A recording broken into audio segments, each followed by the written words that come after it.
Hey everyone, and welcome to The Explainer.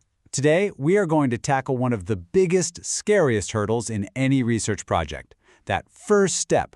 We're going to take that blank page and turn it into a solid blueprint for success. You know the feeling, right? You've got your topic, the deadline's getting closer, and you're just staring at that blinking cursor on a totally empty screen. It can feel completely paralyzing. The pressure's on to write something amazing right from the start. So, where do you even begin? Well, here's the secret. You don't just start writing. You start building. See, every great research paper, every single one, starts with a solid foundation. And in this explainer, we're going to show you exactly how to build it by focusing on two key parts: setting the scene and stating the problem. Okay, let's call this what it is, the blank page problem. And we're going to solve it right now with a two-part toolkit that's designed to get you from stuck to started.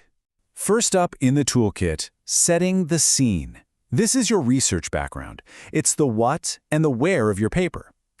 Think of it like the opening shot of a movie. It gives your audience a sense of place before all the action kicks off. Now, a fantastic way to do this is something called the funnel method. The logic here is so simple, but it's incredibly effective. Instead of just throwing your reader into the deep end, you gently guide them. You start really broad, the big picture, so they know where they are. Then you start to narrow it down.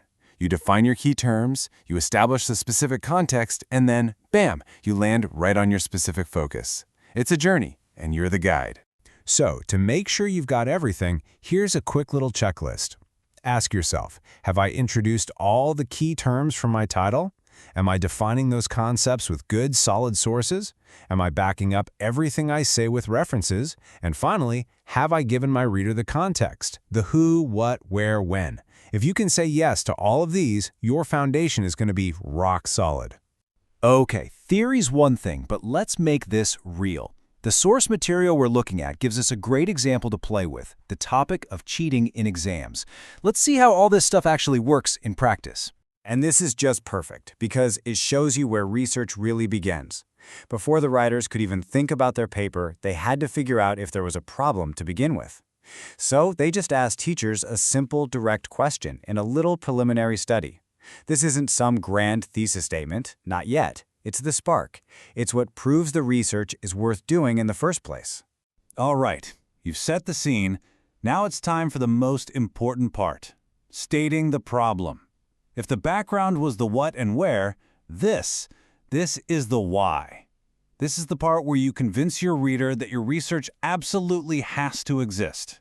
The purpose here, and I love this phrase from the source, is to problematize the situation. What a great term, right? It just means you're not just describing something. You are actively framing it as a real problem that needs a real solution. And that act of framing is what gives your entire paper its reason for being. It's the justification.